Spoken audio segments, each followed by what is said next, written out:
Welcome to another episode of Video Store Rejects. This is a podcast where we discuss directors' filmographies one film at a time and our favorite film franchises. Today we are starting on the strange, quirky, and messed up world of the Coen Brothers. And we're talking their debut film.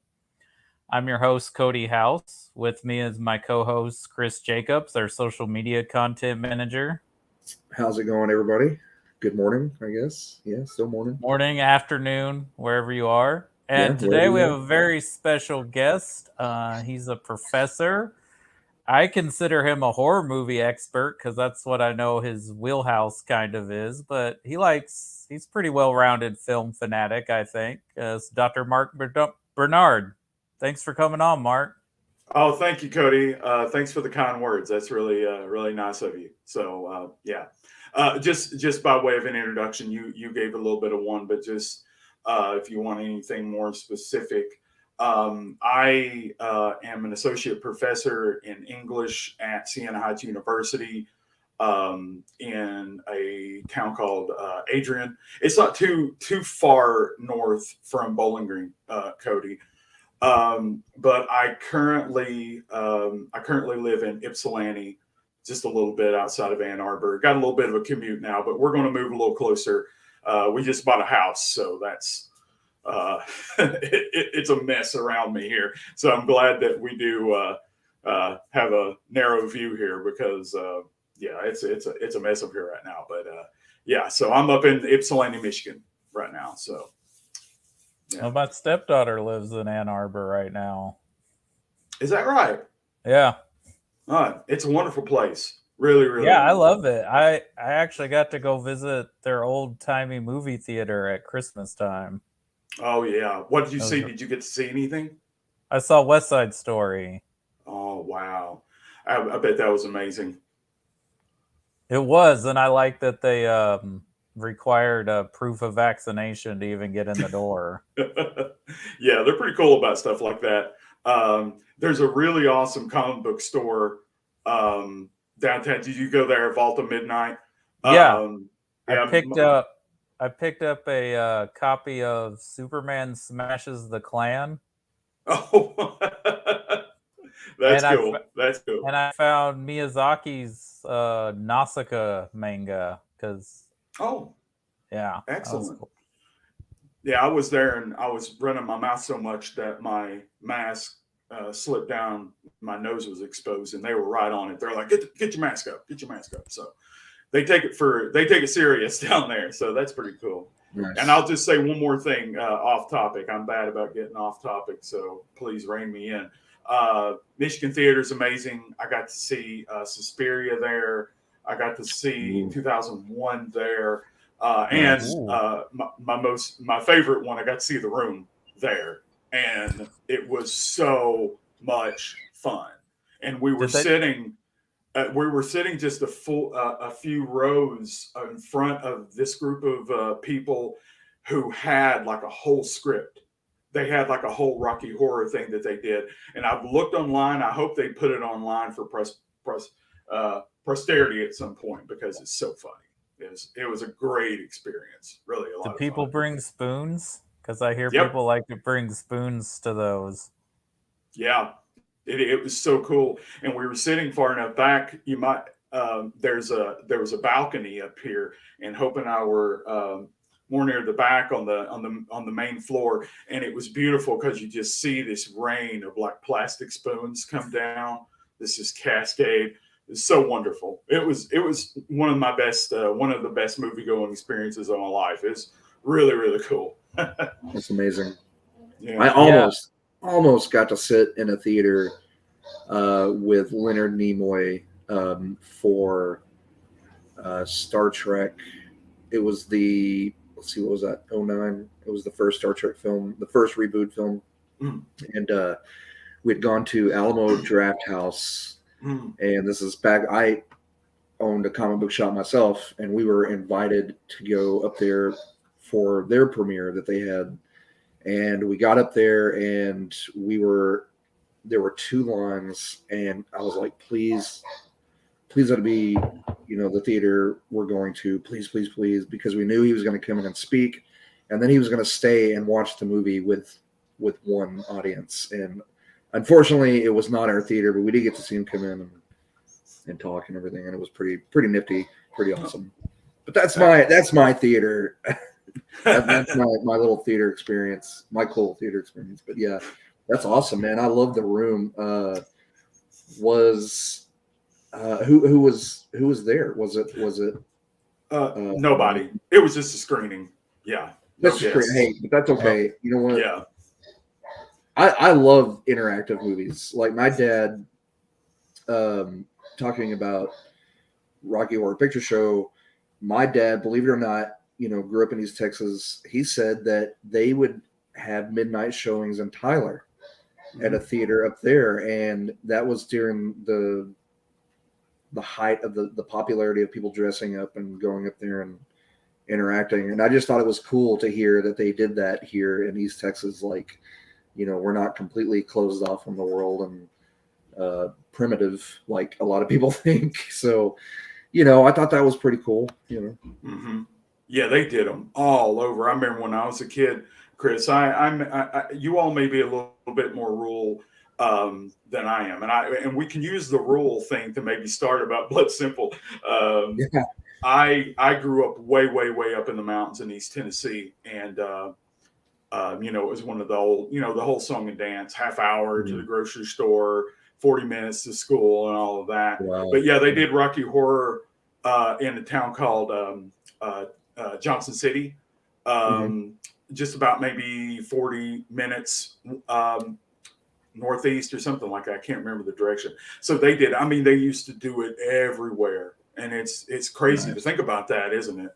It is. Yeah, yeah. One of the, I'm sure there were other movies, but the first really interactive, audience participation movie, really cool to think about. I would like to go to one day. So. Yes. I've been to a Rocky Horror screening in Tyler, but it was pretty tame. There were a few people dressed up. They had scripts, but it wasn't a midnight showing. It was like a 8 o'clock one. But yeah, The Room is there's a theater in Dallas called the Inwood, and they do Rocky Horror in The Room every month. And was it the original Suspiria you saw? The Dario Argento one? Okay. Yeah. Very, very fortunate. It is absolutely amazing. Absolutely amazing. I just watched it for the first time this last Halloween, and I dug the hell out of it. Oh, man. Particularly for the crazy score it has. Oh, I know, right? And that theater, yeah. I have yet to see it. That's on my list of things to watch. So, yeah. In the theater, your head's just rattling from that score. I mean, it's just it's really, really disorienting. But yeah, real cool. Well, if we can stand the Wonder Woman score, I think that I think we could take on anything. Awesome. So speaking of the Coens, Mark, are you a fan of the Coen Brothers as directors? I guess I would say I am. I've enjoyed a lot of their movies. I mean, that's an understatement. When I first started getting into movies, and I'll age myself repeatedly on here probably, when I first started getting into movies, which would have been around 91. I mean, I first loved horror films, and I watched all the horror movies at the little video store near where I grew up. Like I said, it was really rural, but we had a video store up in the mountains about 20 minutes. God bless video stores. They were, you know what? Living in a rural area, that was your escape. And that, I mean, man, I was lucky enough in our little town of Russ to have two. Our grocery store had one, and then we had a mom and pop, and then a chain come in. So yeah, we had about 2 or 3. Sorry, I didn't mean to cut you off. Go ahead. No, it's okay. Thanks for saying that, because it's so true. Because libraries, they are an escape for small town kids. Believe me. Well, since you grew up in a rural area, Mark, I don't know if you had this, because I remember in the small towns I lived in, everybody had videotapes. Like the gas station had videotapes, and yeah. The video store that I went to was a converted gas station. So it always smelled like a gas station for some reason, Nice. even like years later. But yeah, it was really great. And I ran through all their horror films eventually. And I just got to the end of the line. I'm like, well, I guess movies are over. I've seen all these horror movies, so what am I going to do? And I just randomly glanced at a newspaper one time, and it had something in it about Goodfellas, and it talked about gore and blood. And I'm like, okay, well, you know what? Maybe I'll like that movie. If it's bloody and gory, that'll be cool. And I rented it, and that was really my door to cinema at large. It was something like I'd never seen before. I'm like, I'd never seen this type of storytelling. I'd never seen this type of story, and this main character who doesn't complete a conventional arc. Like, he doesn't come to a realization at the end, like, man, I'm a really bad person. I need to, I don't know, get saved and stop being a gangster. I mean, he's like, I stopped because I had to. And it just blew my mind, man. I couldn't believe it. And so after that, I just started, eating up all the ones that I'd read about or heard about. And I got to Miller's Crossing, which was kind of in the same section as Goodfellas. And that, I didn't understand it at all. I didn't understand it until, I would have been about maybe 13 or 14 at this point. I didn't understand it until, I don't know, when I was 25 or 26 probably is how long it took me to get that plot is so dense. But yeah, so Coens are really special to me in the fact that Miller's Crossing and Barton Fink had just come out on video when I started getting into movies. So those were two really great ones.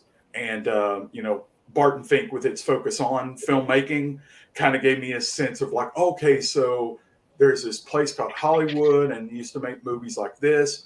Just really cool. And then I was a senior in high school when Fargo came out, and only one theater had it. And my best friend and I made this long trek to the one theater, and we saw it. And just, because he and I were way in the movies, and we knew the Coens, and East Tennessee was burning up outside. It was May or June, but we got in there and you were cold. You were freezing by the time you got out of Fargo. And like, we burned up when we left the theater because that movie had just put like coldness in our bodies, so.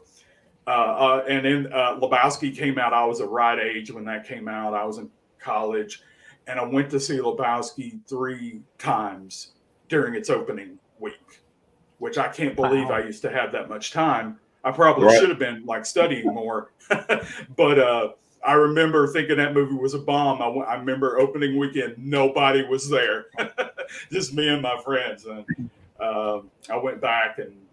So I'm sorry to ramble. Suffice to say, I like the Coens quite a bit. Yeah. Nice. I'm like you. I was probably my late teens when I picked up Big Lebowski, and this is before. I'm sure the cult following was there. It's just before it was just known. It was well known. It wasn't really. From my memory, it took a couple years, Chris, from what I know, for it to kind of build up. Yeah, I would always see it. Now, around that time, you talking about you were in college, right? Is what you said. Well, I was in junior high school, and around that time, I was going around to the local. I got into movie poster collecting, and the theaters and the video stores would just throw them out, and a lot of them still do. And I'm guilty of still picking some up time to time. I still have that habit. But around that time, I remember getting the movie poster for The Big Lebowski, and that was my introduction. I had no idea what it was about. I think I had seen maybe a trailer, and I was like, oh, that looks weird. I'll probably never watch that because I'm more into sci-fi and action and comedy and whatnot. And so yeah, it was several years, and I would always see it on the shelf. and finally, I think I bought it at Walmart. It was on the used VHS shelf or whatever, and I bought it, and it took me like watching it 3 times at least to understand it, like to just to grasp everything.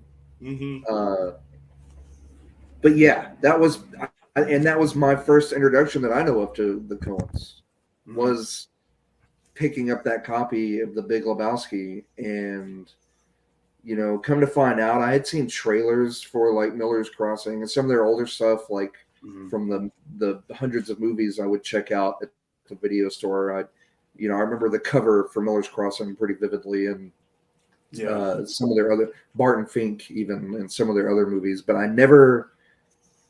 none of them never really like caught my attention enough to rent them. And sadly, I might have enjoyed them a lot sooner. But yeah, it was Big Lebowski that turned me into a fan of the Coen That's Brothers. cool.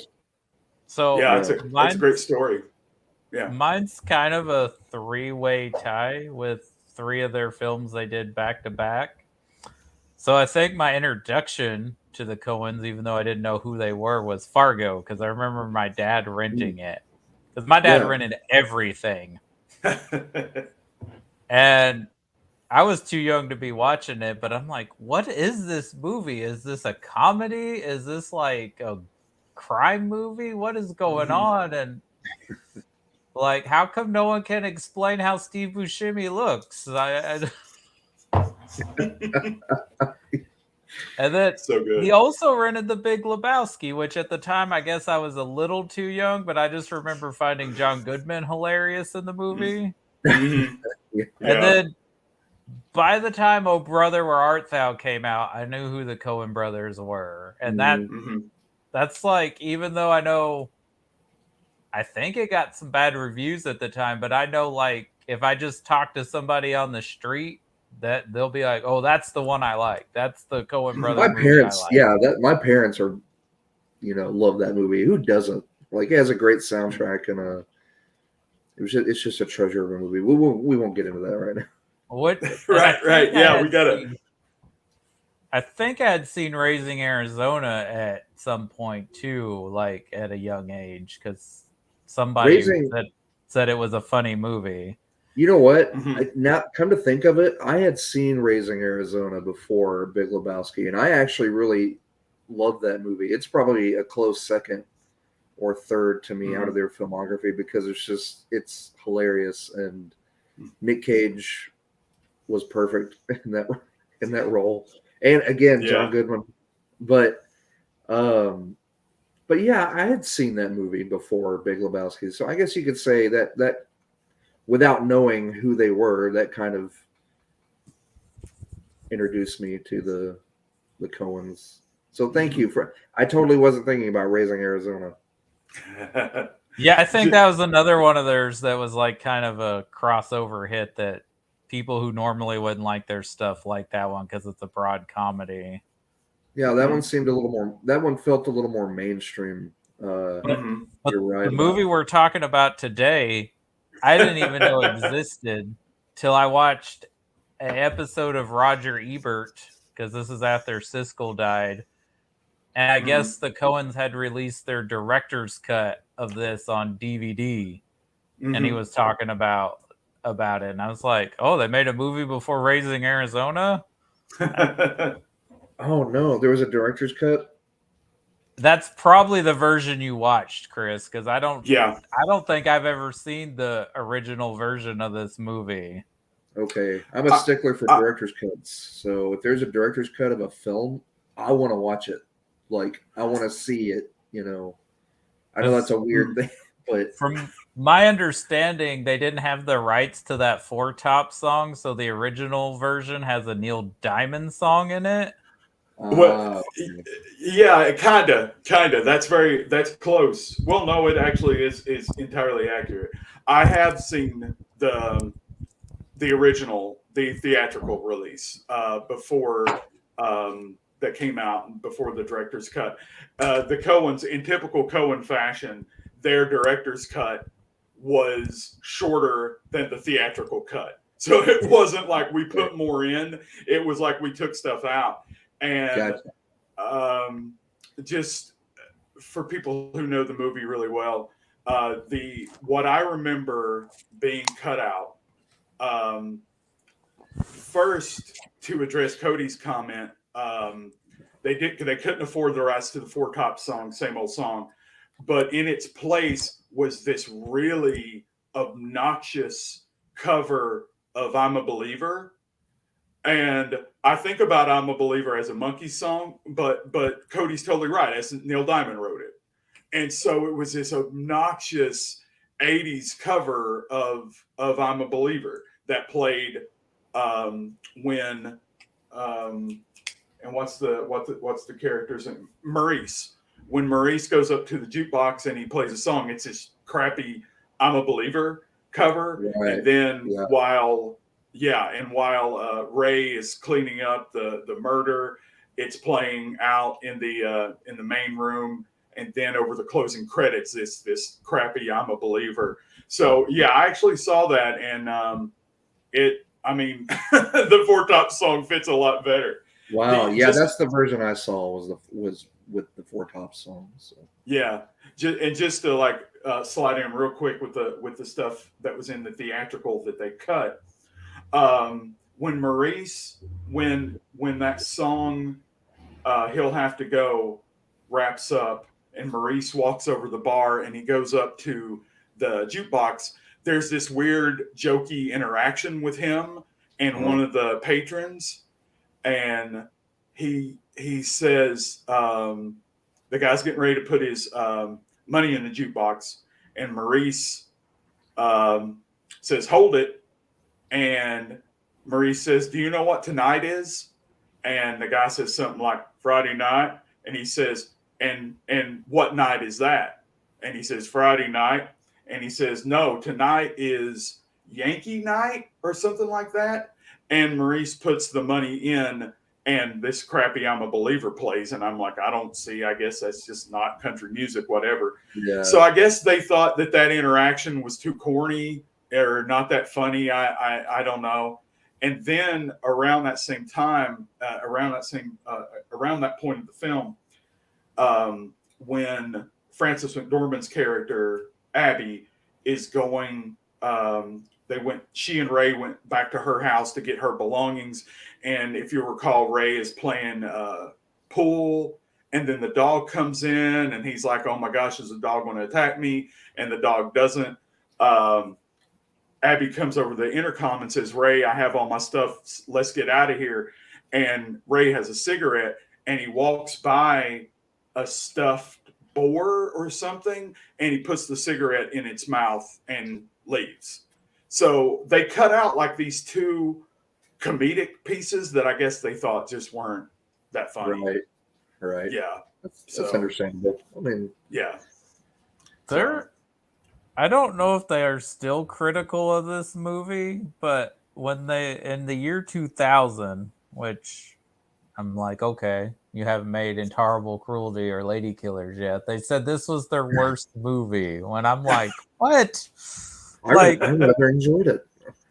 Because a lot of people cite this as like one of the best debut films ever, like from a director. I was very surprised. I saw even with some of the camera shots and stuff they were doing. Again, I'm going to keep bringing up Lebowski, but and of course there are other works, but you could see a lot of where they were headed, a lot of the direction they were going to take, and it's very interesting to see, especially being their first movie. It was just so damn good. I was very surprised. I was like, well, with that and it being from Texas, listening to some of the accents, they got a couple of them down, but for the most part, they did really damn good. Honestly, I think everyone that's doing an accent is doing a decent job, other than Dan Hedaya, because I just can't buy him as a Texan. I'm like, that guy's so much from New York. Like, yeah, I was like, oh, she married a New Yorker. Like, what's he doing down here? That's why I was like, oh yeah, he's not from around here. Yeah, he's a transplant. that's what I always thought about Julie and Marty as well. For some reason, Chris, it's weird that you guys bring this up because in the back of my mind, I always thought that Julie and Marty was a guy who moved there from the city to be like, I'm going to open up this, redneck honky tonk bar and take all these rubes money and all that. Right. So I don't think he's from, I don't think he's from there. I've always thought that too. Yeah. But Go ahead. Frances McDormand does a good job with an accent, and Emmett She does. Walsh, who's from New York, is great. Like, I buy him as this shady redneck private eye. Yeah, he did well too. Like, Emmett Walsh and that gets into like when I start like doing the catalog list of all the things I love about this film. Emmett Walsh is one of them. I love him as an actor, but the problem with him is he's just not in that much stuff. And the things that he's in, it's like small parts. Like he's in Straight Time and he's in Ordinary People and Blade Runner. He, has a little part in Blade Runner. And I love him. I love his voice. I could just listen to him talk. And I love Lauren Weiser, the character that he plays in Blood Simple. I think he's so creepy and it's such an effective performance. So yeah, it's funny you should mention that. He pulls the accent off, but it somehow sounds kind of how he always sounds. But man, the fact, again, I'm going to make another, and I'll stop. This is going to be my last parallel with Big Lebowski. But again, he's a private eye in a Volkswagen, and there's a shot where he's, what's his name? The love interest. Ray. Thank you. Yes, my wife Lindsay is coming in. By the way, Ray. Thank you. He's parked and he's looking in the rearview mirror and he sees a VW Bug sitting there, and I'm like, oh man, that's straight up like the scene, like right out of the Big Lebowski. But anyway, my last Lebowski parallel, I promise. Well, honestly, Chris, as great as most of their films are, because they directed 18 films together. Now Joel has directed Tragedy of Macbeth with his 19. You could probably argue at least 12 or 13 of these movies are just all great. And like there's like a few that are pretty good and one or two that are whatever. But you could honestly say parallels to almost every one of their movies is in this one because they're all kind of have a similar plot, even though they're different genres. Right. Sometimes they're different things, but it's always somebody making a bad decision and things just getting worse and worse. And a lot of misunderstanding. People just misunderstanding the whole overall plot of what is going on. And that's, like you said, leads to one bad decision after the other. And you're right, this did have a very similar plot, just more, it was a more serious film, where with Lebowski is supposed to be, straight up comedy. But I don't say straight up comedy, but yeah. Well, you keep mentioning Lebowski, Chris, and I definitely think we shouldn't shut that off, because the thing about Blood Simple, one of the things that's compelling about it, and especially in relation to their other films, is a thread that runs throughout a lot of their films is film noir. Is messing around with noir and noir conventions. Just right off the top of my head, we have this one, Miller's Crossing, Fargo, and Lebowski, and the way they mess with it. And in this, it's like a total inversion of noir. You all were talking earlier, and I was glad this came up because it's one of the things I wanted to talk about, being from a rural area. I love that rural noir feel we have here in this film. It's so underexplored. And it's funny, we were talking about Joe Lansdale, Cody, because I think that Lansdale is one of the authors who taps into that like rural noir feeling. I think Jim Thompson, a guy from the 50s and 70s, does it as well. The guy that wrote Killer Inside Me and Pop 1280. So right off the bat, we got like noir, but it takes place in the country. We have a private detective, but he's not this moral person who goes into this labyrinth of corruption. He's the corrupt one. We have a femme fatale, but instead of the one leading the male character astray, she's a decent person. You know, she's absolutely helpless. And instead of, I mean, it's just so many of those. It's not the city, it's the country. The private eye is not good, like, you know, the dude, even he's not good. He's horrible. The femme fatale is the one who is the victim rather than the person perpetrating the evil. And if you want to keep pushing it, it just keeps going. The difference between light and dark, like light is danger in Blood Simple, and dark is actually security and safety. Right. So much going on with noir there, and then they keep playing with noir throughout their films with Fargo and Lebowski and all those. So that's a way into it for me. The Man Who Wasn't There is a really good noir they did.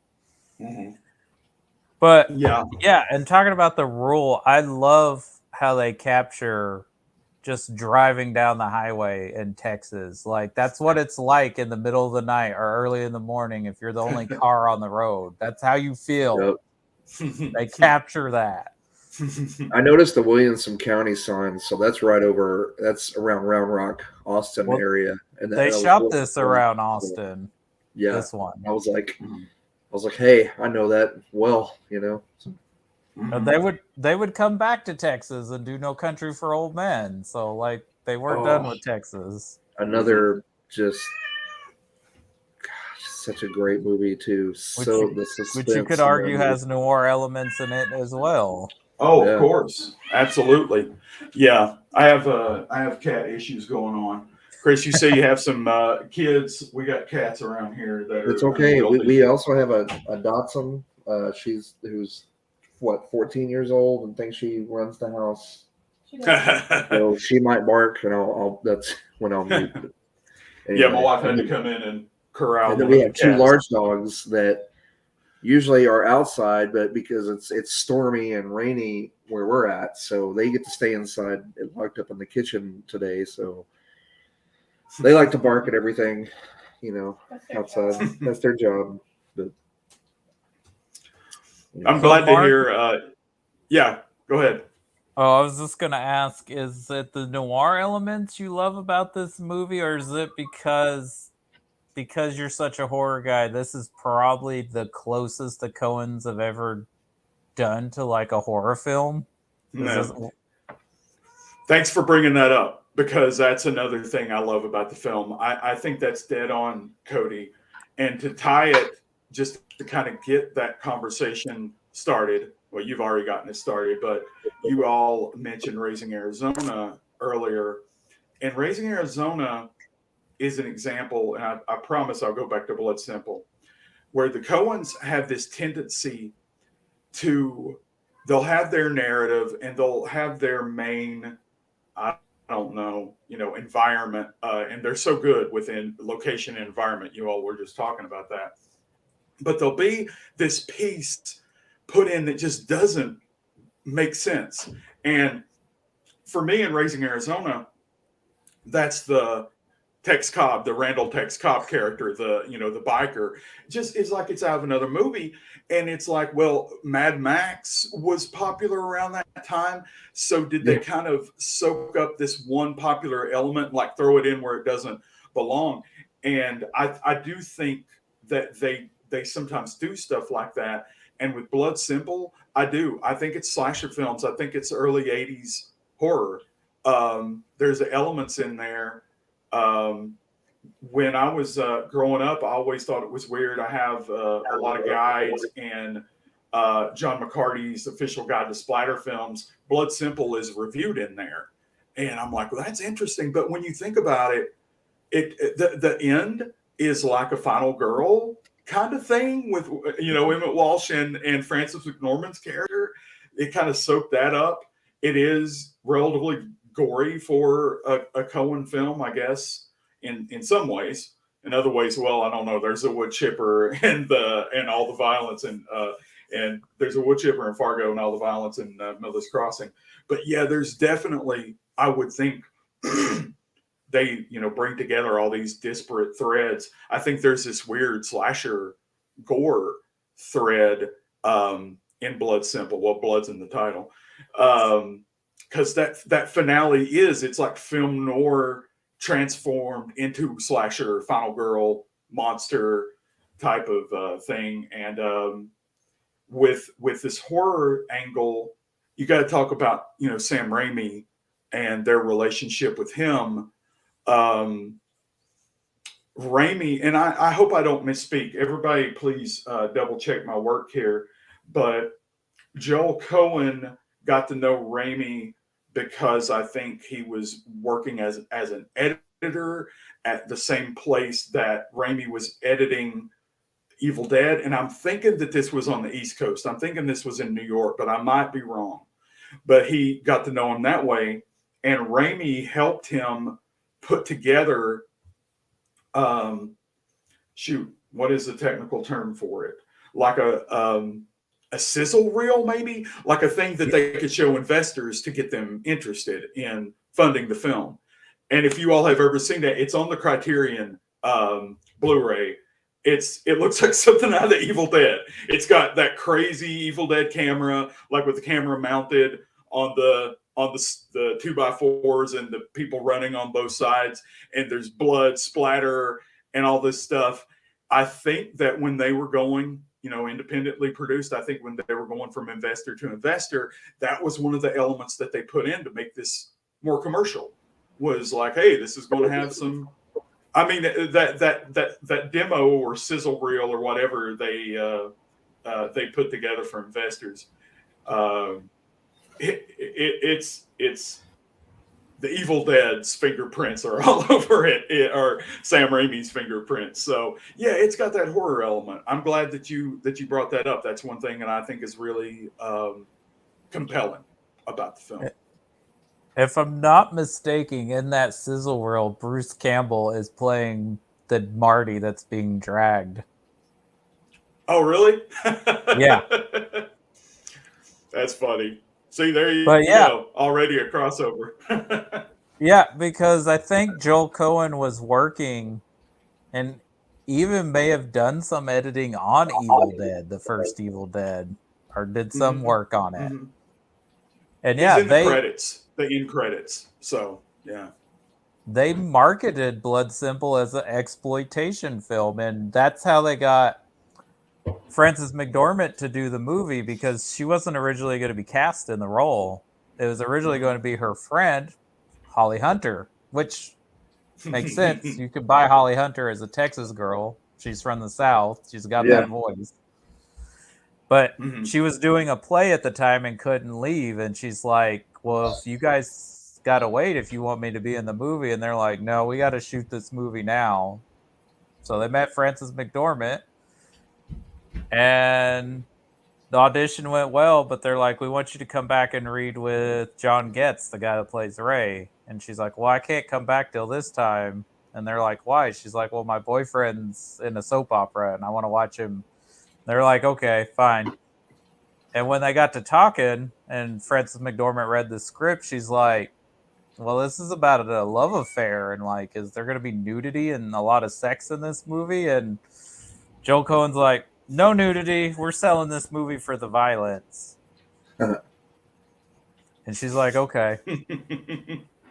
But what's weird, and Holly Hunter, Coen Brothers do storyboards for their movies. And for whatever reason, the storyboard artist kept drawing her in like nude pictures or nude shots. And the Coens and the producers were like, we're not letting Frances see this because she's already uncomfortable about that sort of thing. That's wild. I didn't realize that I didn't know that story about the storyboard artist. That's strange. I guess the storyboard artist is like, I'm doing storyboards for this low budget thriller. Of course, there's going to be a new chick in it, so I'll just go ahead and draw that in the storyboards. That's fascinating. That's really damn it! I told you, Rick. Just leave the new girls out of it. It's my art. I'll do it the way I want. It's like, how else? Yeah. How else are we going to sell this, low budget, crime movie that doesn't have anybody, that any stars in it? So, I mean, I guess he's coming at it from that perspective. And if you notice, I'm sure Holly you Hunter guys has a cameo. Yeah. Wow, where was Holly Hunter in this? She's in Maurice's answering machine. Okay, cool. It's pretty nifty. Yeah. Voice only cameo. Yeah, go, Cody. You were getting ready to say something. It sounded like you said what I was gonna say. Was like, Holly Hunter is in this movie. It's just only by her voice. But you talk about the Raimi influence. There is a Raimi shot in this movie, in that scene where Marty comes into Ray's house and he grabs Frances McDormand, and like the camera zooms onto that's what Raimi does. Mm-hmm. Yeah, they've said they shot that. They did that the exact same way Raimi did it in Evil Dead. Same technique. And man, that shot is so disorienting because you expect when Marty is dragging Abby out of the house, you expect to stay with them, not go yards away and then rush up on it. That's such an odd, and I wish I could say that it fit with the overall design, but I didn't see them usually doing that. Like with the disorienting editing and stuff. That's more like what they do in Italian horror, like Argento. Like, you're here with these characters, and then in shot A, and then shot B is way far away, and comes in.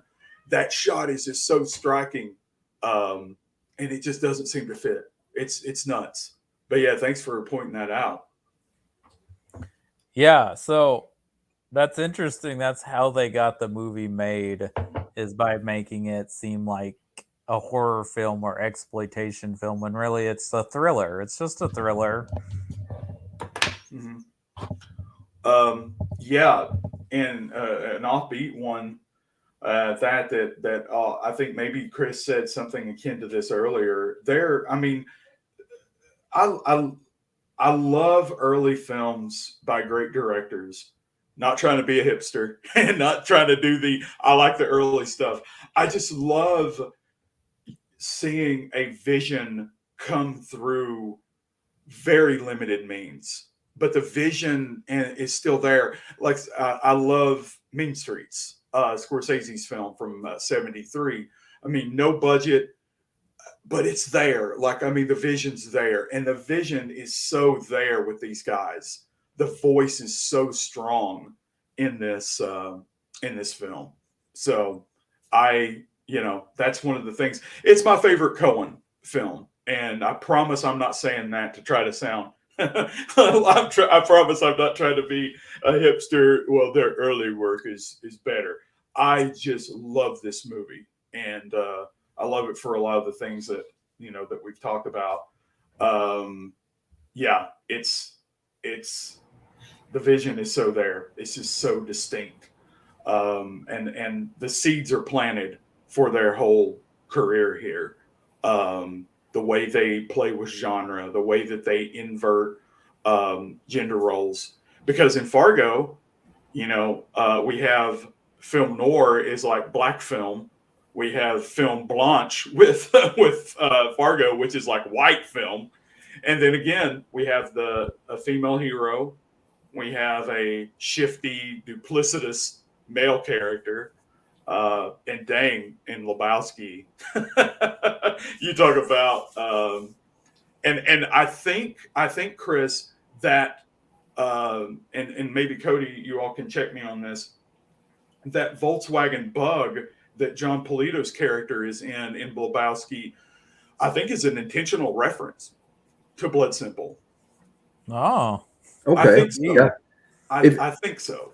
Yeah. I mean, it almost seems intentional, like it would have to be. You know, I mean, all the signs are there, so I'm pretty sure you're right. I've not heard, like, I've not personally seen in an interview or anything where, but I could see where where they did that on purpose. You know, being a reference. Yeah, I think it was, and I do like that Nor thread that runs throughout. Man, thanks for mentioning The Man Who Wasn't There, Cody. That's if I wasn't obnoxious enough by saying Blood Simple's my favorite Coen film, The Man Who Wasn't There is my second favorite. So I'm being really obtuse when it comes to the Coens. I'm like, no, not Fargo, not Big Lebowski. I like these. So I promise I'm not trying to be difficult.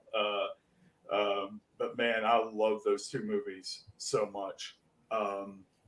But yeah, gosh, what haven't I touched on? Oh, John Getz. You mentioned John Getz. He's amazing. Yeah, I like him in this movie. I know he's been in other things, but I don't know if I recognize him in other things I've seen him in. Yeah, he's a chameleon like that. One of my other favorite films is Zodiac, Fincher's Zodiac. Oh, that's my favorite Fincher film. You know what? I am sad to say that we have that in common. Because I feel like I'm jealous. That is David Fincher to a T. Like, it's the same reason why Prestige is my favorite Nolan film. I'm like, if you want to know a director's sensibility and the type of stories they want to tell, these are the movies that capture that. That's a good point. Yeah. Because Fincher is so obsessive, he's so meticulous, and I feel like doing a 3-hour movie about the Zodiac investigation is right up his alley. Yeah.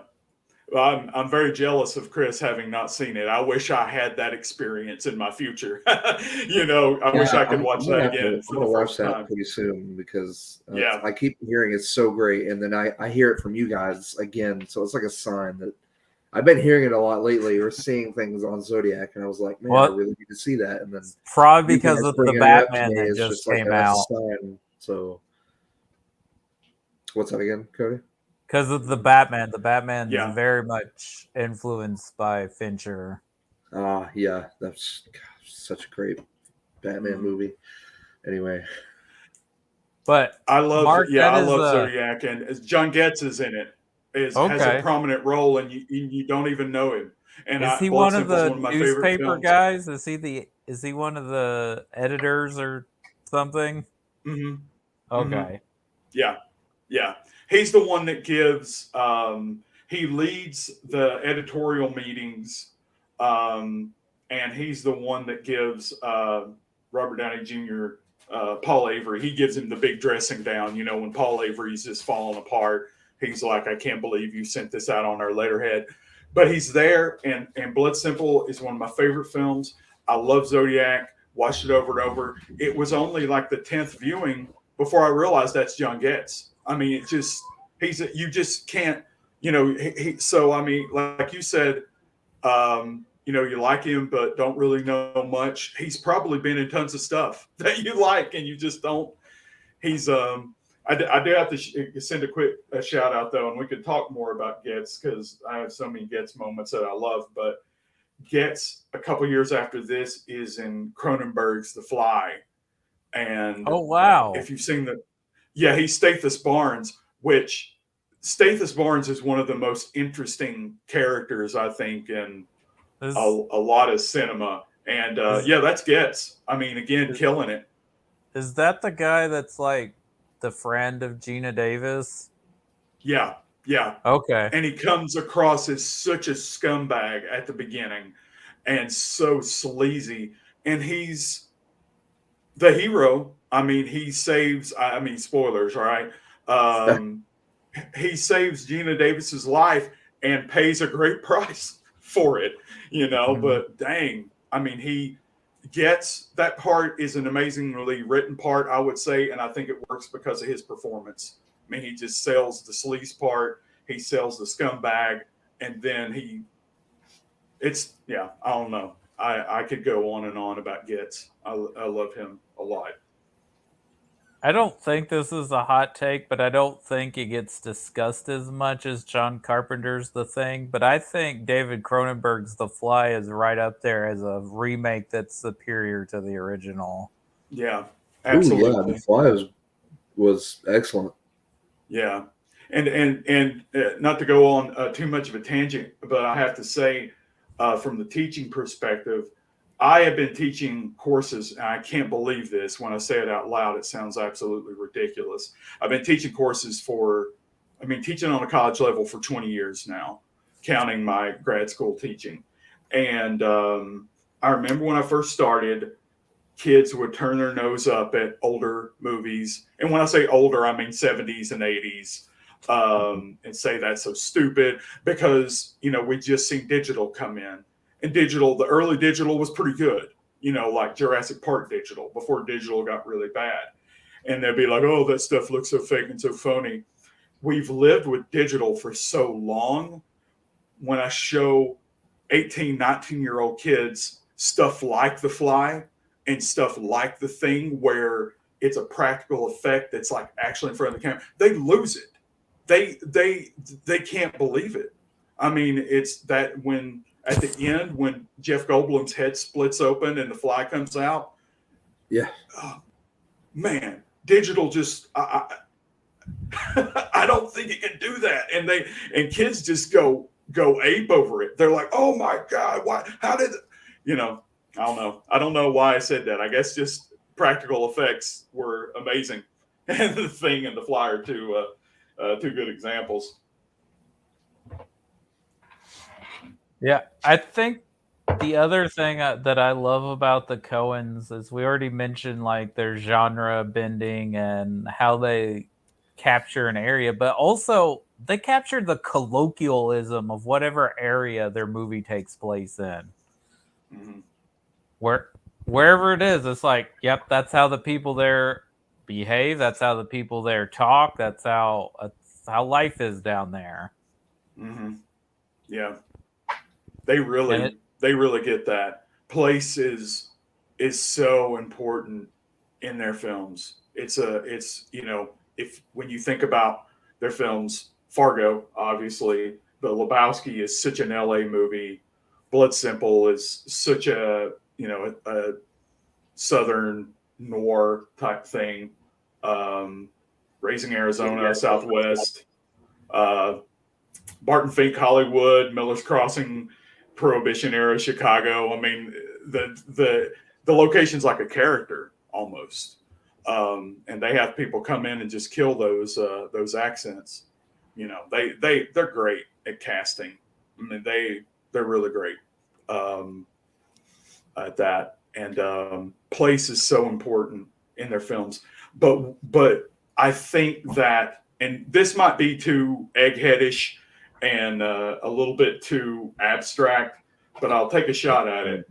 The thing that's so interesting about their movies in terms of place is that it is so important, and it is to an extent kind of accurate, but it's like the movie's idea of that place. Like it's not quite the upper Midwest. It's like an idea of what the upper Midwest looks like. I think Ethan Coen said it's Siberia with family restaurants is the way he described it.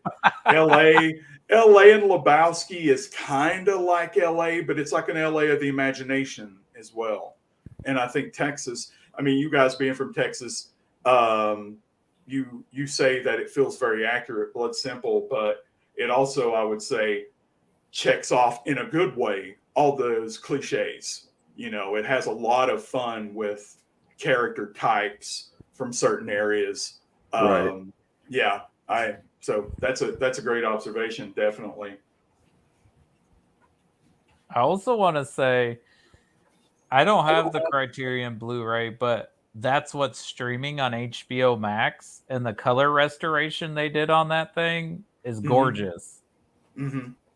Like, I had a DVD of it, and I think I saw it on streaming like 5 or 6 years ago, and it was nowhere as nice as what I was watching with the Criterion print. Like, everything really pops in this movie as far as like the colors and the contrast. Yeah, I guess I watched a really nice copy as well because I turned to Lindsay and I said, this came out the same year as Ghostbusters, and it looks really clean. Like, I've seen copies of Ghostbusters that, well, I mean, if you've seen the Blu-ray and everything, but I've seen older copies that just, I don't know, and there were shots that looked better than Ghostbusters, just cleaner and crisper, and just looked far better for coming out the same year, in my opinion. But Barry Sonnenfeld is the DP on this, yeah, and that guy's no joke. I mean, he ascended from DP to director very quickly for a reason, right? I mean, he's his movies aren't masterpieces by any. I mean, I guess some could say they are. I don't want to get judgmental or snooty about it. Well, but I will say Barry strong. Sonnenfeld's first few films are really good, and then I don't know what happened. Like those two Addams Family movies, Get Shorty, Men in Black. Like, Men in Black. Get Shorty is amazing. That's a really, really great film. And you know what? Quality of the film, whatever, they all look great. They all look really good. The Criterion Blu-ray, I guess the Criterion DVD as well, I don't know, has an amazing extra feature where the Coens sit with Sonnenfeld and go through a lot of the film. And it's not a commentary, but in a way it's kind of better because they have like the football commentator markers all like circling this and looking at that and all that. It's a great, the Blu-ray's worth it for that alone. It's really, really phenomenal.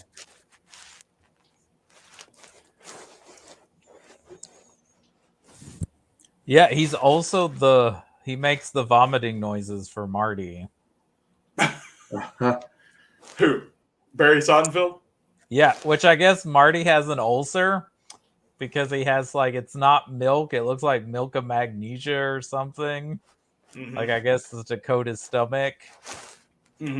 That's a great character touch, isn't it? That stomach stuff and him always belching, and that's a very Coen thing too. Just a great little addition to that character. A lot of fun. And Dan Hieta, and that's the thing. Again, I think I mentioned this earlier. One of the things I absolutely adore about Blood Simple is it has so many of the actors I really love, but I just don't see them in a lot of stuff. Dan Hieta's done a billion things, but I just don't like him that much, like the movies that much, but I love him. And so I really get to enjoy him here. And I've already mentioned Emmett Walsh. I guess to a certain extent, Frances McDormand. Outside of the Coen Brothers, I don't know if I've seen a whole lot of things with just, she's in Altman's Shortcuts, and that movie that she was in a couple of years ago. Did that win Best Picture? Nomadland. Yeah, that one Best Picture, which she won her third Oscar for as well. Oh, really? She won the Oscar for that. Wow, that's cool. What I know she got it for Fargo. What was the other one? If this Three was the Billboards Outside Ebbing, Missouri. Oh, okay. Yeah. So I mean, the core group of actors here, I really, really love, and I think they all get to shine in this. Do you know, Cody? It seems like you've ran down some information here. Do you know anything about Sam Art Williams, the guy who plays Maurice? You know anything about him? I know absolutely nothing about him, and when I was like looking up some info about the movie, they didn't say much about him, so I don't know what else he's done. Yeah, he's But fine. I love his little like that scene though of him in the bar, like where he does a little sidestep with his Converse. That shot feels like a Tarantino or Scorsese shot to me instead of a Coen Brothers shot. Hmm. And I And do it's love so that whole I love that whole exchange with the woman at the bar and like Marty's trying to pick her up and then when he leaves, he's like, "What was your last name?" yeah, Maurice is awesome. That little shuffle on top of the bar, I guess, maybe feels like a Scorsese or a Tarantino moment since it's so tied to the music. It has that kind of feel to it. Um, yeah, good stuff. Good stuff. And I like that he's just kind of on the periphery here of all these hijinks. Chris, it might have been you or Cody. I can't remember who. But one of the other things that you've already mentioned that I love about this film is the confusion. Like we come to a climax, the ending, where Abby doesn't even know who she shot and killed. There's so much like who did what. Ray looks at the crime scene and he sees Abby. He looks at the evidence and it looks like Abby did it. um, Maurice thinks that Marty's still alive because of an answering machine message. Yeah, There's it's just just so one much confusion. long misunderstanding after the other, where Yeah. nobody puts any of the pieces together. It's a tragedy of errors Yeah, a tragedy of errors. instead of a. So why did he steal her gun? So like the murder couldn't be linked back to him? Yeah, yeah. Lauren Weiser is evil, but he's smart. He's really smart. He's like, I could kill two people, or He I made could it kill seem, one. And yeah, yeah, he Get made all it your seem money. yeah, yeah. right. And I love another thing about this movie, guys. I absolutely adore. I don't want to go too psycho here. I love objects in movies, and I love the gun. The gun is the first after the opening preamble, the voiceover by Emmett Walsh's character. The gun, the pearl-handled revolver, is the first thing mentioned. She says Marty gave me a pearl-handled revolver. It's funny I haven't used it on him. There's 3 bullets in it at the beginning, and there's all 3 of those bullets are used. Um, and then Abby's compact gets kind of mixed in with the gun because, like in her dream, Marty throws it at her and he says, "You left your weapon," and it's the compact. You think it's going to be the gun, but yeah. To answer the question, Ray sees Abby's gun there, and he's like, "Oh my God, Abby killed this dude," and he's in love with her apparently, and he cleans it up, and yeah, and then Weiser comes back, and he's trying to bust the safe open. Abby comes to the scene, and she's like, "Oh my God, Ray is trying to steal his money." Because she looks at what Weiser did and thinks that Ray did it. Yeah, tragedy of errors. It is. That's a great way to describe it because nobody knows who did what. And another thing, speaking of the murder scene, and we can stick. I'm just going all over the board here, guys. So try to rein me in if need be. I love the objects. I love the confusion of the characters, and I love visuals. And I love that there's a chunk right in the middle of this movie where there's no dialogue, and then the last 10 minutes, there's basically no dialogue. I love that stuff. I love that stuff. That whole the footsteps where there's no dialogue and all you hear are the footsteps walking across the floor, is the most suspenseful thing, and I love it. And again, you see it again in No Country for Old Men, where there's no dialogue and there's no music, and all you hear are just footsteps. And that simple thing could be the most edge of your seat, suspenseful moment that you would ever see. And I love it, and they capture it so well. Mm-hmm. Yeah. You guys talk about things that is brought up or mentioned or shown, and talking about that opening monologue, which is great. Do you notice what his lighter, his Zippo, says on it? Mm-hmm. Yeah. He's the man of the year. Elks Man of the Year. Yeah. So evidently, Lauren Weiser's a pretty big wheel at the local Elks Club. That's such a great touch. It's so bizarre, and it's just like, what? And another great touch in there, Cody. I'm glad you mentioned that opening voiceover. Is the stuff with Russia. It's so random and it's so crazy, but like this juxtaposition between capitalism and communism, and I mean, there's so many great, as much as I love the visuals, there's so many great lines, many of them by Lauren Weiser, when he says very absent-mindedly in the car with Marty, he kind of glaces over and he says, in Russia, they only make 50 cents a day. It's nuts. It's crazy, but like I don't know. I love little touches like that too. It's really cool.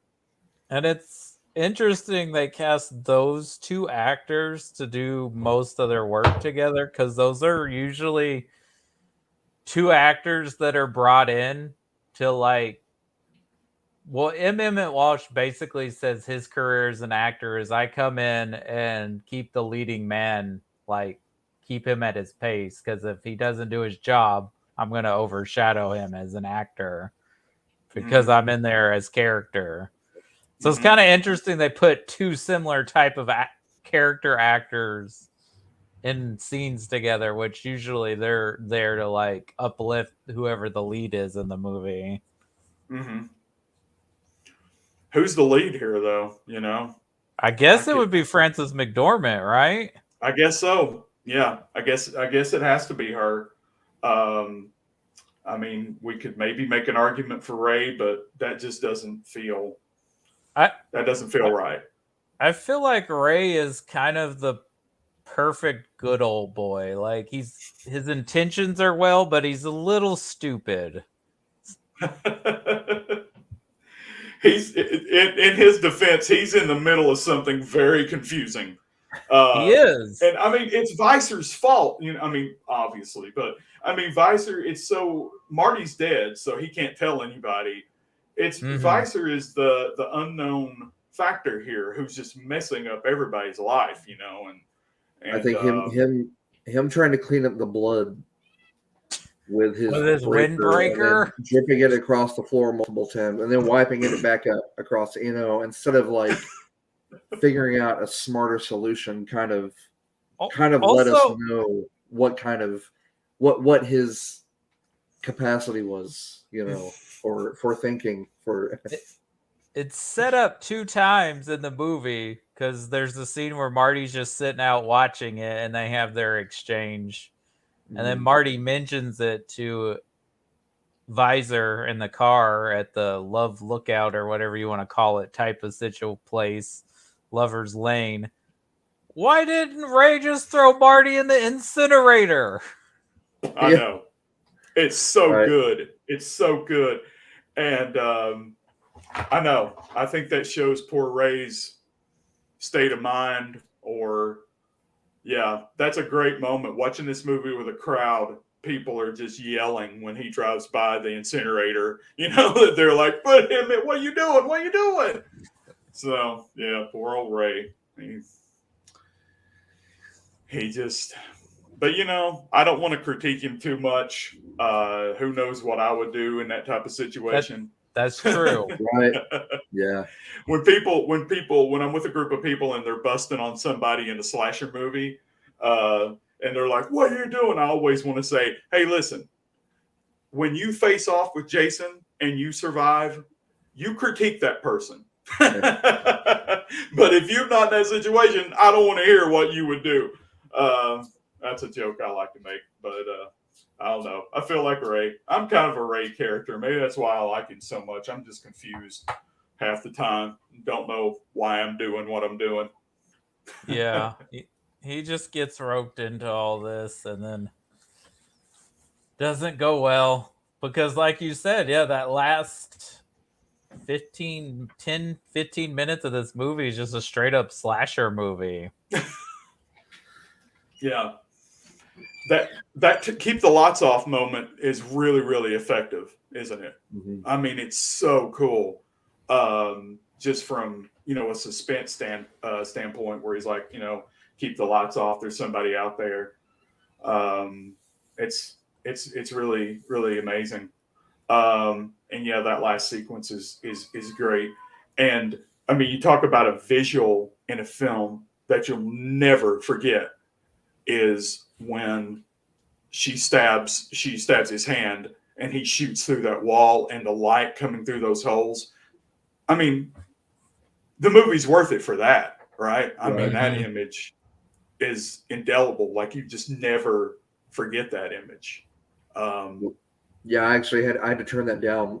We were watching it in our bedroom, and it came to that where, she stabs on the hand, and that scream was probably one of the more terrible screams that I've ever heard in like a slasher movie, where it sounded more real. Like it just, and then he's punching through the wall, and that whole scene, it was great. I love it. And then he turns around real slow with the knife, and you're like, wow, that is straight up like slasher horror movie. Yeah. Yeah. So you had to turn it down because you get the unholy scream followed by gunshots. Like, you need to turn this down because our kids, like, there's like, here's our bedroom, and then our bathroom, and then our kids' bedroom, and our daughter's bedroom's on the end, but they were all in my boys' bedroom watching a movie, and I guess sometimes it could carry over, and it was kind of loud. I was into it. I was like, oh man, that's so gory. She was like, you need to turn this down. Our kids are right down the hallway. And I was like, whoops. And the exact thing you don't want kids to hear. Boom, boom, boom. Like, right. I was like, yeah, just so into it. So good. So riveting. It's an amazing scene, and it's just so sickening. I dig on it, like, for the visual aspect. And I've seen the movie so many times. You start to think about, like, I'm hesitant to even say this. It makes me so ill. Like, what would that be like, that type of pain, and you not be able to do anything about it? Oh my gosh, Oh, I'm tripping out right now just thinking about that. Gosh, I almost feel sorry for that guy, as horrible as he is. That's an awful predicament to be in, man. I'm glad he was able to punch through that wall, or he would. I kept waiting for him to like pull it, like, how the knife was here. I kept waiting for him to pull it out this way, instead of like reaching through. Yeah, that's what I kept watching for. I was like, that's going to be the sickest thing I've ever seen. But I want to see it happen. I want to watch it happen. And it didn't happen. I liked the punch through the wall approach better, but the way he kept moving the hand, I was like, oh, he's just going to like go ahead and pull that, because there's no other way of getting it out. He's just going to go ahead and pull it through his hand or something. Yeah. But he didn't. And you go through the whole movie, and I mean, if you're like me, I'm loving it. I've seen this thing a billion times, and it doesn't occur until you're on like the 20th time. It's like, it doesn't really sink in. Like, she thinks that's Marty. Yep. That's just so weird to think about, but she thinks that's him. Hey, I don't know. It's nuts. It's crazy. Yeah, because nobody knows about this guy other than Marty, and Marty's dead. Right. Because Ray thinks Abby shot Marty, and he's trying to cover it up so she doesn't get in trouble. And she thinks, and so does Maurice, they think Ray stole the money. Mm-hmm. Yeah. And the way Ray is acting is not helping his case at all. Nope. He's oh gosh, you all made me think about two more things I love about this movie. It's just a catalog, like I said, a laundry list of things I love. I love insect imagery in films, and flies come in with Visor in a couple of moments that I think are just fascinating. One in the Lover's Lane scene, there's a fly crawling all over him, and then there's a fly in another part. Isn't it in Marty's office? Yeah. But when he's about to kill Marty, the fly comes back. And of course, there's the bug zapper. So I love insect imagery. And another thing I love are graphic matches in editing, like when Maurice is bringing his finger down to hit the button on the answering machine, and then that fades into Ray putting his finger down and a bit of blood in his back seat. And then, like, you see the towel. Maurice comes and they have their back and forth. And then you see the towel Ray put in the back seat. And then these circles of blood start to come up through it. And then that cuts to the chair and the buttons, Marty's chair, the chair he was in when Visor shot him, and the buttonholes in that chair.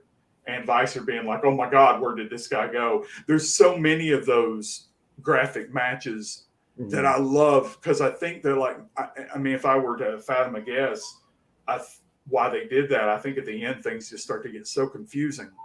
And you look at images and you try to read them. And because I love that crime scene. That crime scene's like a text that people are just trying to interpret. And they, they misread it. And I think the graphic matches kind of play into that. Yeah, I love this movie.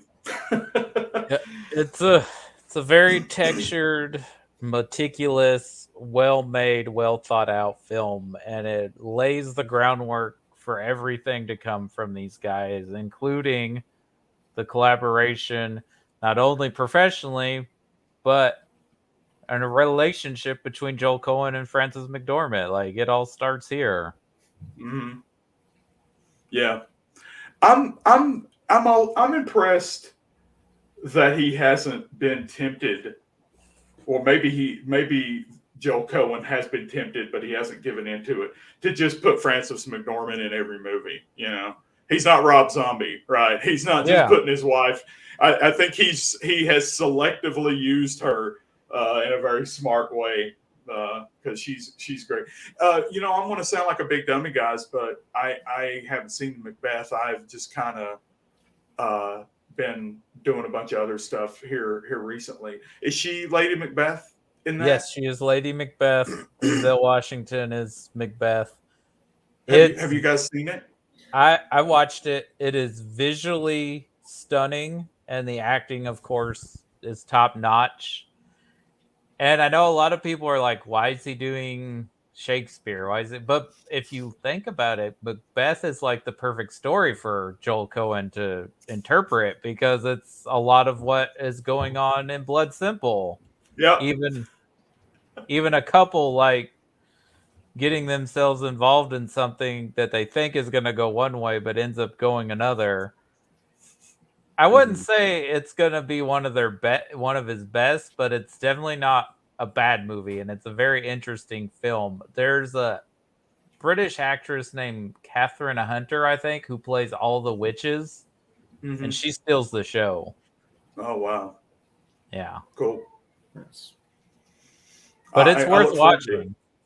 I look forward to it. Chris, did you say you'd seen it or haven't seen it No, yet? I haven't seen it yet. That's on my list, a long list of things to watch. So, heard it was great. So yeah, I'm excited to see it. I just haven't gotten to it yet. Yeah, no, I feel that when you get my age, I used to think my professors were such losers because I'd coming into film classes. I had a film professor named Jerry Wood, and I loved that guy to death, and he taught me so much. But I used to think teachers are such losers because I come in and hit him with all these movies that just come out. Have you seen Trainspotting? Have you seen Fargo? Have you seen, gosh, what else? Breaking the Waves, and he's like, no, I haven't seen any of those. I'm like, what a loser. But like now I'm him, and I know like when you're old and uncool, you're just like 5 years behind everything. Like I didn't watch Breaking Bad until like a couple of years ago. Well, don't feel too bad. We're just Lindsay and I are just now working our way through the Marvel Netflix shows that have been finished and wrapped up for several years now. So we're just now getting into those, like I think season 2 of Daredevil. So yeah, don't feel too bad. There's shows I haven't even touched yet. There's a lot of stuff to watch, and there's no way we could all possibly watch everything that's available to us. Yeah. Unlike my sleeping habits in my teens and 20s, I can no longer stay awake, long periods of time like I used to be able to. But now I have to get some sleep. But just not happening. I feel that. Yeah, I can't do TV. I've learned I may as well just give up on TV. Films have always been my thing. Movies have always been my thing. Apparently, my attention span, ideally 2 hours. I guess that's just as long as I can pay attention to stuff, because people are like, dude, you gotta watch this show. You gotta watch, and I get into it like 3 episodes and I'm like, I can't remember what happened. It's too complicated. So it's just movies for me. I've just given up on TV at this point. Because a movie, 3 hours, I can remember. Speaking of 3 hours, not to get totally off topic, that Batman movie is good. I have seen that, and that movie's fabulous. It's incredible. Yeah. Have you gotten to see it yet, Chris? Yeah. Cody and I watched it, and it was fabulous. Oof. It was wonderful, man. Yeah, I loved it. I loved it. I don't know if this is popular or unpopular. It might be my favorite live action version of Batman so far.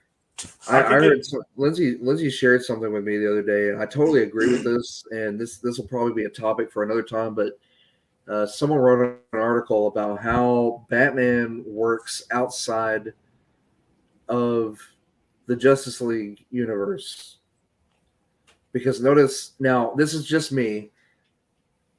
My favorite Batman movies are from the Nolanverse and this new Batman movie. I mean, those 4 Batman movies are wonderful. And then you've got the 89 Batman, which is always holds a special place in my heart. But those movies really weren't set with Superman or Wonder Woman or Aquaman or anyone else. They were kind of standalone films. And those are the ones that seem to work the best. I think if you try to cram Batman into a Justice League movie, I don't know. It just doesn't.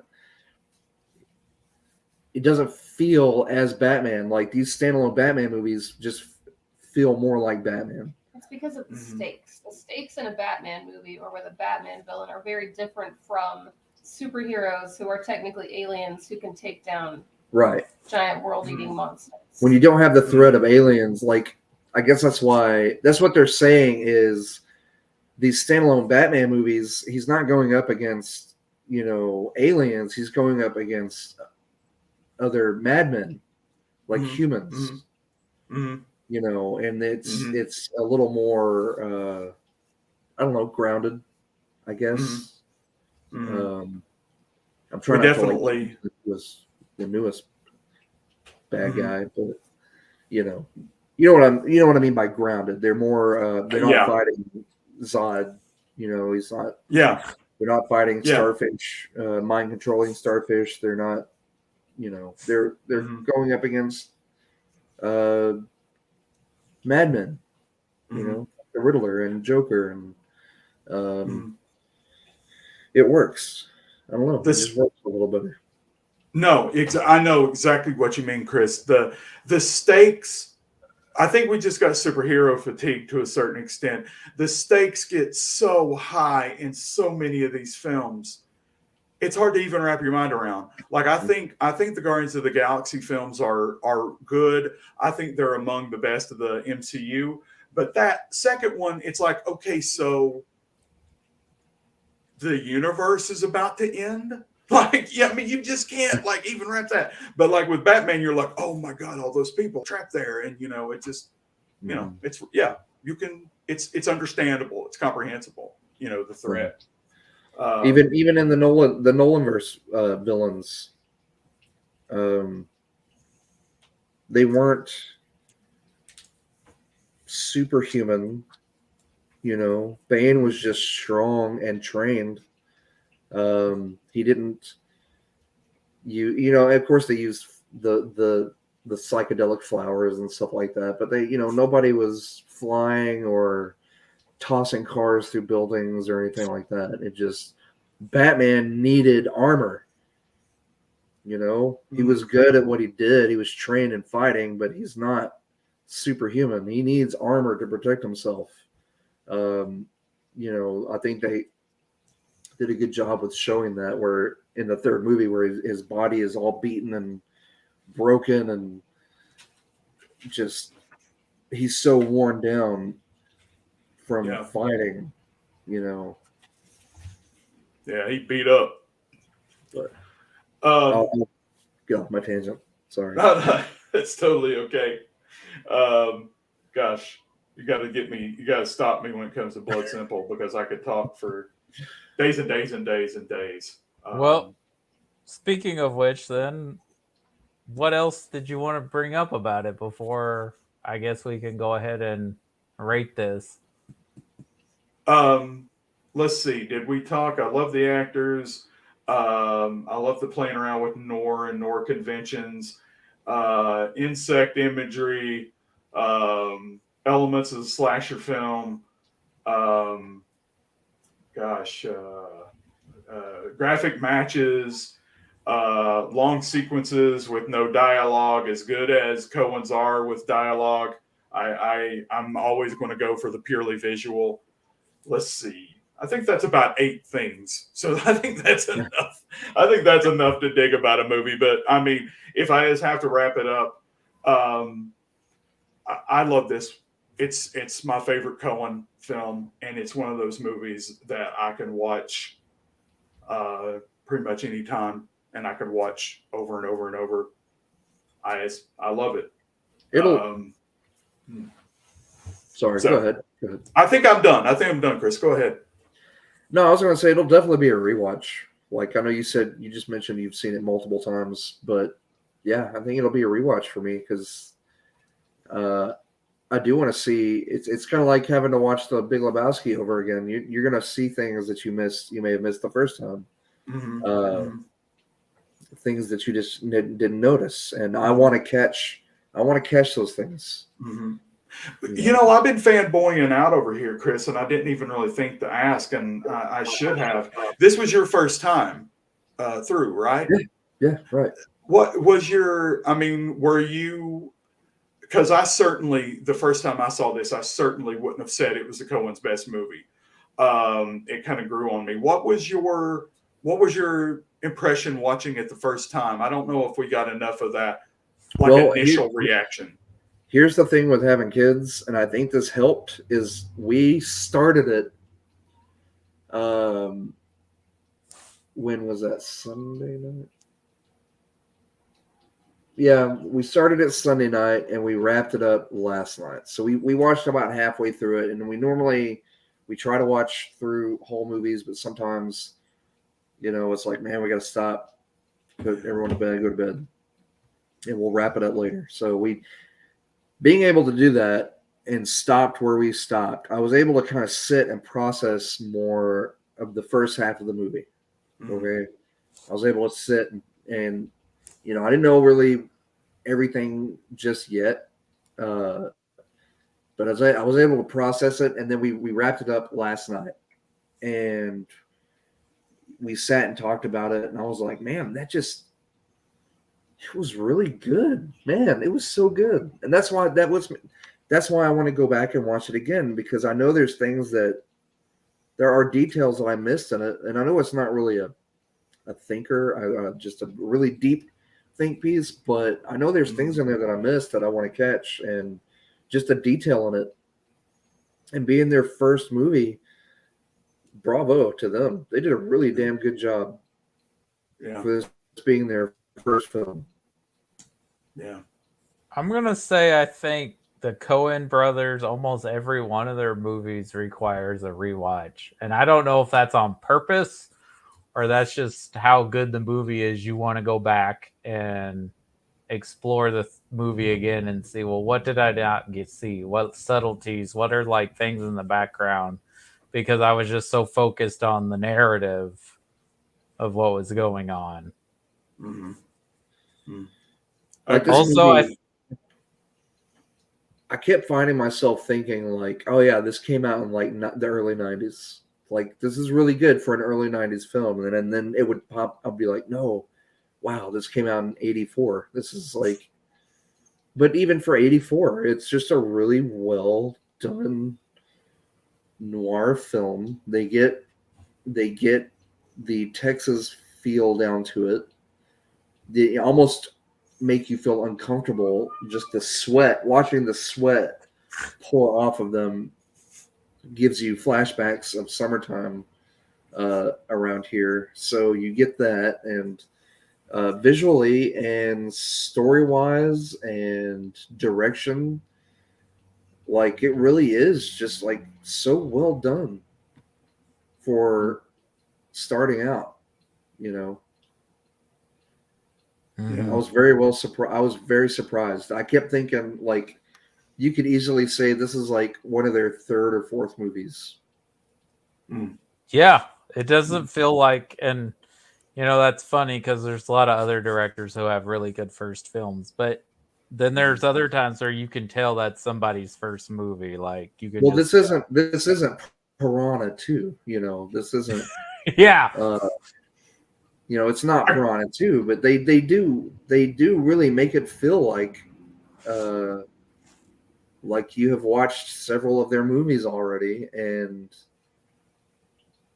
it doesn't have that feeling of, oh yeah, this is their first one. You can tell, you know, it's like straight up, just you dive right into their style. I gotta run real quick, and I'll be right back. I got to do something with the cat, and I'm going to grab something, and then we can wrap up. Is that okay? Sure. Yeah. Cool. I'll be right back. I'm gonna say I was thoroughly impressed with Frances McDormand, this being her first movie. Right? Yeah, she did. It just really shows well. how great of an actress she really is, and I like what Mark said. Like it spins the convention because usually the femme fatale is usually the person bringing the destruction of whoever the male protagonist is, but she's like the only really good human being, and she's just in a bad situation that she wants to get out of. Yeah.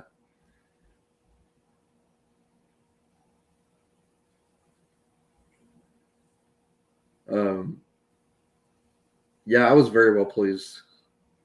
Like I was like, I didn't know what to expect. I was like, because when you're watching an older film like that and it's somebody's first movie, you know, you kind of brace on yourself. You're like, I don't know what to expect. I mean, I've got my phone right here. I don't want to watch, I don't want to look at my phone during a movie. I hate doing that. But sometimes if the movie's dragging, you go into, it's just but this one, I didn't. Man, it kept my attention the whole way through. Like, also, Mark, I wanted to point out you had a great attitude about somebody who'd not seen a movie being like, oh, I'm so jealous you get to watch this movie for the first time, because I feel like so many people that are considered cinephiles, or we'll call them film bros on Twitter, like they want to shame people for not seeing certain films, especially movies that are considered classics. Like we all have movies that someone would be like, you haven't seen that yet? Like all of us have. There's something I try to follow that because I am guilty of blurting that out. Like, you haven't seen that yet? But I usually try to follow up with, then we need to fix that. Let's fix that. This is where you can watch it. And if you're interested, you need to watch it here, or I will loan you a copy, or make sure you get a copy. Yeah. have a good attitude about it, most definitely. Yeah, I'm not, maybe it's because I'm an old man. I'm not really in the Twitter scene and the film bros and all that. So it sounds like I'm missing out on nothing. Folks, You're missing out on nothing. Yeah. To wrap up, I have a Twitter and I try to go back and forth, but I just find myself getting on maybe like once or twice a week. Yeah. Like, oh, okay. That's also, I think I know where I'm getting older. When I don't like something, I don't get upset about it anymore. I'm just like, oh, that wasn't for me. That wasn't for me. I'm not going to be mad that it wasn't a good movie for me. Yeah, that's one of the beautiful things about aging is you hate a lot less stuff the older you get. You're just like, I used to hate when I was in undergrad. I hated Pearl Jam so much. Eddie Vedder, like just the Eddie Vedder poster would set me off, and I'm like, dude, why did you hate Eddie Vedder so much? What's wrong with you? I'm trying to think about a filmmaker who was like that for me, but I just can't. Yeah, it's we got to chill. Before we wrap it up, if you guys you all have already, thanks so much for having me on here and letting me ramble about this movie and indulging me in that way. And if you can indulge me just 1 second more, because I don't think you'll get this opportunity with the other Coens. Maybe not.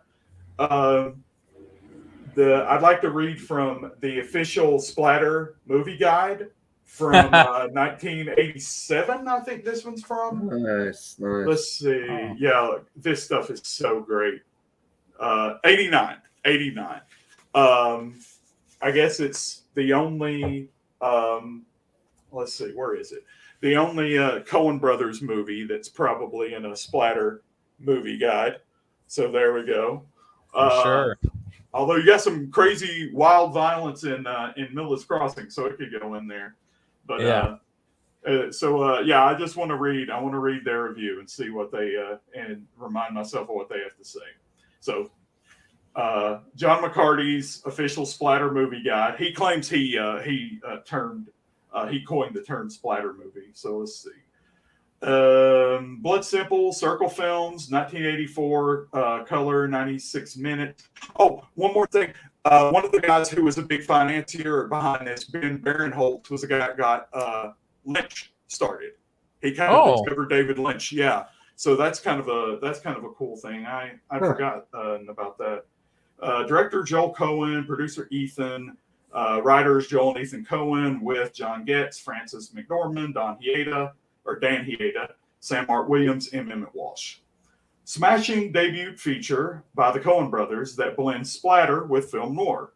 The title is taken from Dashiell Hammett. Didn't even talk about Hammett and Kane and those guys too much. McDormand is married to Hieda, but is having an affair with Getz. Hieda hires sleazy private eye Walsh to kill them, but Walsh turns the tables and kills Hieda instead. Getz thinks McDormand did it and tries to cover up the murder. McDormand thinks Getz is going crazy. Hieda comes back from the grave, or seems to, puking up buckets of blood. Spoiler, right? I mean, it's the whole movie. Dang, it is. Walsh kills Getz. Stalked by Walsh, McDormand saves herself by sticking a knife through his hand and then shooting him. Though far more convoluted, that basically is the plot. But in this film, it's style, not plot, that counts. And the Coen Brothers style is riveting. I could get plot's boring. I like style. Words stink. I like pictures. But yeah, I think Blood Simple is mentioned in the novel Red Harvest. I think is where they got the title. And then, of course, they're taking the classic stories from Double Indemnity and The Postman Always Rings Twice from those John Kane novels that were made into movies about a man getting involved with a married woman and then all the bad stuff that happens after that. Mm-hmm. Yeah, and the woman's usually bad, but like in this one, we have a good. Yeah. She's totally innocent.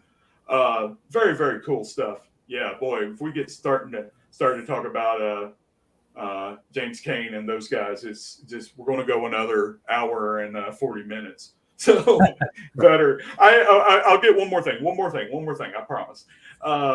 Before the internet, you could get away with crap like this. I guess you could maybe still do it. But when I was an undergrad, this was the late 90s, we used to put tons of jokes in our essays. We probably shouldn't have, but we did. A buddy of mine wrote about Miller's Crossing for an essay, and we just made up the titles of Dashiell Hammett novels.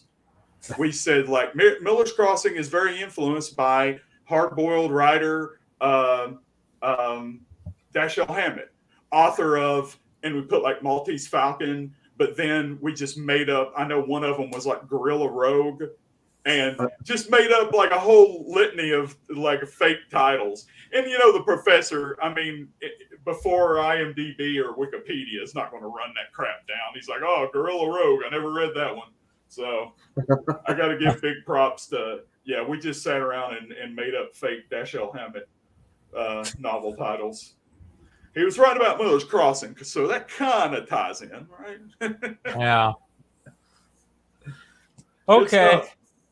So for each director, we try to create a series of ratings for them that are sort of specific for them. So if you think this movie is a masterpiece, you love it, I'm going to say it's a damn fine picture. If you enjoy this movie, you think it hits its marks, it's entertaining, because usually their movies have these elements, I say quirky but delightful. If you think it's obscure or it's kind of a cult film, it's only for fans or cinephiles, deep dive. If it's kind of mediocre, doesn't quite hit the mark, maybe it's more style over substance, then because it's one of their most quoted lines, is kind of funny looking. And then if it's bad, it's terrible. It's just a disaster, because if you ask me what's the plot in a Coen Brothers movie, well, it's a clusterfuck. Yeah. I feel that. That's a good rating system. So, do you want me to go first? Yes, sir. Rating? Oh man. Yeah. Oh, I'm bad at these things, and I hope I don't get us off too bad of a start, because I'm going to cheat right out of the gate. For me, damn fine picture. I really really love this film, but to try to take a step back, I would say, what was the one that you said was more cult movie, more for a deep dive? What was that one, Cody? Deep dive. Oh, deep dive. For me, damn fine picture. I would say for somebody getting into the Coens, deep dive. I think this is, I don't know, even though it's their first movie, I don't know if this is the one I would recommend you'd start out with. But if I have to come down on one side of the fence, damn fine picture. So that's me. That's what, I'm going to have to go with deep dive as well, because I had never seen it, or like, I think I might have heard of it here and there, but it was one of those, I didn't associate it with the Coen Brothers. So it was just like, oh, okay. But I'll go with deep dive. Excellent film. I highly recommend it.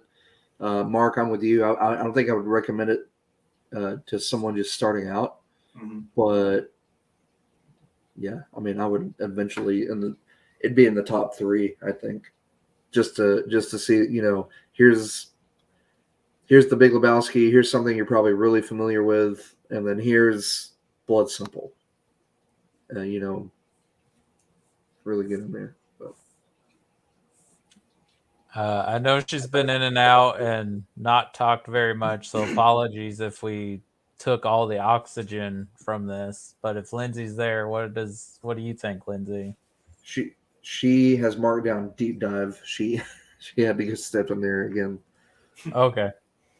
I think the deep dive rating is accurate because, like you guys said, it's not one of their more widely known films, and it probably isn't one I would also recommend if someone had never seen a Coen Brothers movie. I would probably wait and see how they felt about certain other Coen Brothers movies, like if they tend to like their comedies more, or if they like their more serious ones. Like if they liked No Country for Old Men, then I would probably say, well, you got to check out Blood Simple. But if they're like, I'm all about the Big Lebowski and Oh Brother, Where Art Thou, then I'd probably wait before I say check out Blood Simple. But it's a damn fine picture. I mean, it is. The groundwork is here. Everything that you know from them, their plots, even the actors they work with. I mean, other than Francis McDormand, I guess they didn't really work with these actors again. I think Emmett Walsh has a small part in Raising Arizona, but yeah, it's a terrific movie and it's well done. And if we were talking about any other filmmaker, this would be their best movie. But because these guys went on to direct like 10 or 12 other masterpieces, you know, it's kind of hard to say, oh, it's their best movie. But yeah. Well, Mark, thank you so much for coming on the show and talking this film with us. Oh, thank you. No, pleasure's all mine, guys. Seriously. It was good to get to meet you. Chris, hit me up on Facebook, friend me on there. I'm kind of on there, on and off. Okay. So we can kind of stay in touch that way. And sure. Yeah, the honor's all mine.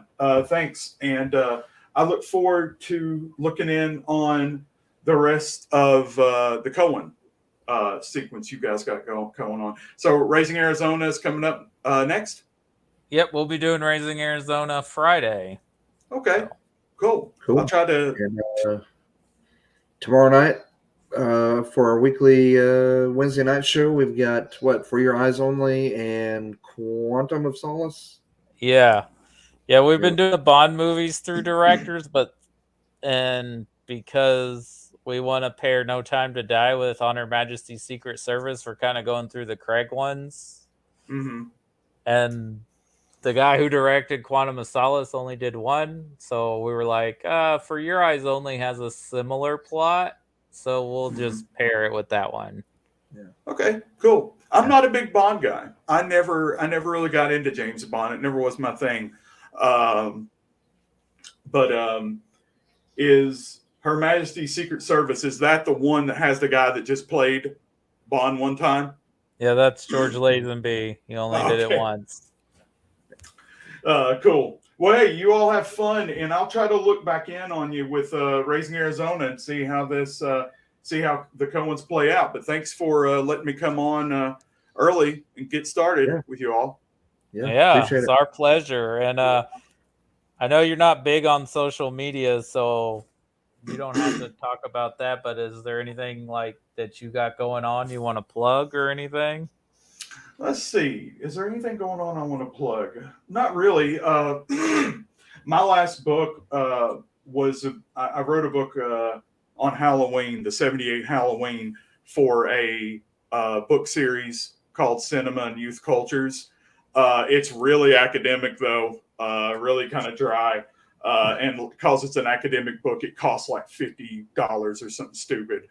But, if you're at your library and you got like a interlibrary loan thing and you're like, hey, I want to read something about Halloween, it's only about 45,000 words long, about like 100 pages. It's a fun little book. So don't buy it, but definitely if you're bored, take a look at it.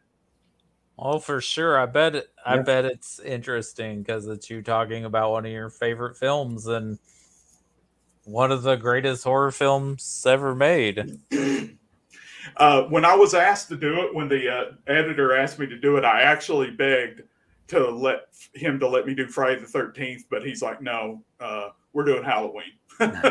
Halloween's the one that they teach in classes on youth cinema. They do not teach Friday the 13th. If you want to write about Friday the 13th, do it for somebody else. So I ended up going for that's Keep it your classy. franchise, but I understand why they went with Halloween. Yeah, I was a Friday the 13th guy, but after we did our Halloween last October, we did our little Halloween review and watched the original, and then covered the Halloween 2 that came out here. I think I kind of converted over to the Halloween franchise. Like, I still love them, but man, I think Halloween has become my favorite. Like, it's just so good. Yeah, I think the Halloween films are relatively better written, directed. So yeah, no, I'm just a fool for Friday 13th. I love them.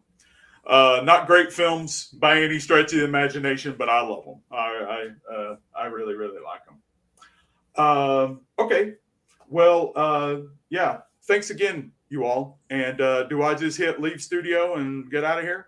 Yeah, you can do that. I'm about to end the broadcast now. So thanks for everyone that was watching. This is going to be up on YouTube, and I'll post it on Facebook and Twitter. And Mark, anytime you want to come back and talk anything, let me know. There I you would be go. happy to have you. Will do. Thanks so much, guys. I really appreciate it. Bye. All right, see Thank y'all. you.